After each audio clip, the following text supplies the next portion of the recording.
Hi, we're here today with Hannah Johnson. Hannah, can you tell us a little bit about yourself? Yes, so obviously my name is Hannah.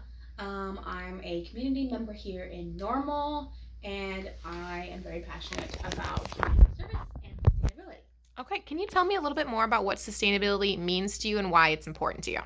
Yeah, so sustainability to me means that you are very aware of your output as a person, and you are trying to make sure that the world around you is safe and your responsibility, and you're making sure that we're taking care of it. And it's really important to me because I feel as people we have a responsibility for our environments. And when we overconsume those resources, we actually are hurting our futures and everything around us. So it's important to be sustainable because we're responsible over it all. Can you tell us some ways that you're sustainable and maybe some ways that people could emulate that? Yes, I think my big one is with in regards to fashion. And can you tell us a little bit more about fashion and fast fashion and what those words mean? Yeah. So fast fashion is when there are big companies that they use these materials that are cheap and easy, and usually they hire people for under wages to make these very cheap garments that they can sell for maybe like $1 to $10 usually. And usually those garments are made of polyester, which is actually a microplastic.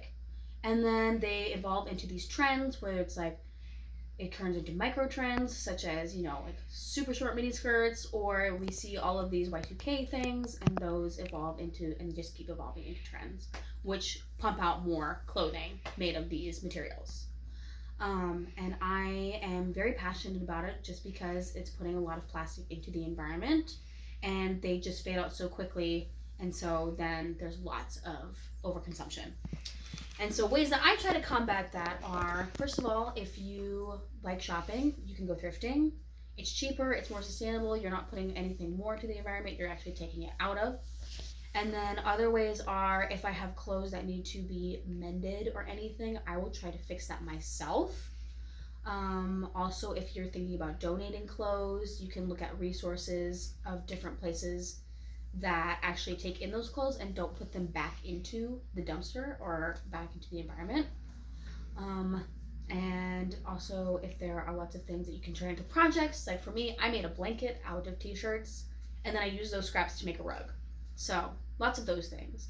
Um, Other ways that I like to be sustainable are in regards to water and food waste. I know for me, I have ADHD, so sometimes making meals is hard for me, so I freeze a lot of my food so I don't waste it. But I also compost a lot of my waste, and that's super easy. You can just put it in a bucket, and that can be anything from coffee grounds, eggshells, literally anything. But with regards to water, there's lots of water that's wasted when you're heating it up, when you're taking a shower, and so lots of times if I'm doing my dishes, I will put that water into my water filter so that way I don't have to fill it up later. Or if I'm taking a shower, I put that cold water into a bucket and then I use it for my plants. Sometimes I use it to flush my toilet. Sometimes I use it for dishes. I just will make sure that it's sanitary. But those are the biggest ways that I want to contribute to sustainability. All right, thank you, Hannah. Thank you.